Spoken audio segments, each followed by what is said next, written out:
Jadi ketika tadi ditanyakan terkait dengan penanyaan bahwa apa sih yang membedakan Situng Sirekap 2020, Sirekap 2024. Jadi di Situng tadi sudah disampaikan bahwa yang menginput itu adalah pertama jadi para KPPS itu harus melakukan salinan sejumlah saksi. Dan itu relatifly kalau kita bicara itu juga relatifly yang sangat membuat capek buat rekan-rekan di KPPS ya.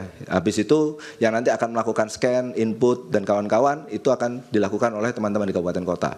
Di Situng 2020 itu sudah mulai diotomasi gitu ya, tapi jumlahnya hanya 3 halaman. Beda dengan Situng 2024 yang satu TPS-nya jumlahnya 75 halaman. Jumlah TPS yang terlibat saya kurang hafal 200 atau Sirekap 2020 Pak. 270 kabupaten ya, kalau yang ini jumlah pemilihannya lebih banyak, jumlah TPS-nya jauh lebih banyak. Kalau nggak salah sekitar 200 ribuan seperti itu. Jadi secara scale itu berbeda kita bicara. Nah, ketika kita bicara terkait dengan bagaimana development Sirekap itu gitu ya. Nah, kami memiliki ada tim tester, ada tim developer, ada tim security, tim infra, tim basis data. Dan itu tim yang segregated. Saya, karena saya kebetulan adalah security, jadi saya harus ngecek semua kerjaan.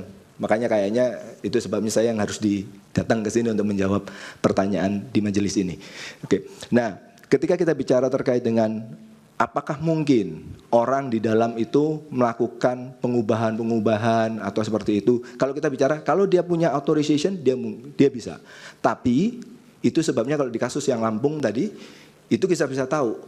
Itu siapa yang melakukan, jam berapa dia melakukannya, IP-nya berapa, kita semua catat. Karena di dalam security itu ada 2 pendekatan. Yang pertama kita mencegah kejahatan atau kita mencatat kejahatan. Karena orang kan kalau kita bisa mendeteksi, oh ini penjahat, ini orang baik, nah kita lakukan pencegahan. Tapi kan bisa saja orang yang kita deteksi sebagai orang baik, ternyata lambat laun dia melakukan kejahatan.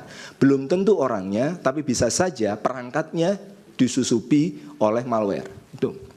Jadi kami melakukan pengetesan dengan tim yang terpisah, dan masing-masing tim bertanggung jawab atas hasilnya dan ada cross check dan kawan-kawan. Nah, ketika kita bicara tadi ada pertanyaan gitu ya, apakah memang benar bahwa kami itu sudah merasa paling benar? Tidak ada yang sempurna di bawah langit ini, dan itu yang saya pahami dan semua rekan-rekan kami. Apakah kami sudah diaudit? Sudah, kami diaudit. Bisa dipakai. Ada 2 lembaga yang melakukan audit, BRIN telah melakukan audit, dan BSSN telah melakukan technical assessment. Karena cukup lama saya harus nahan fakta ini, mohon maaf yang mulia. Ya.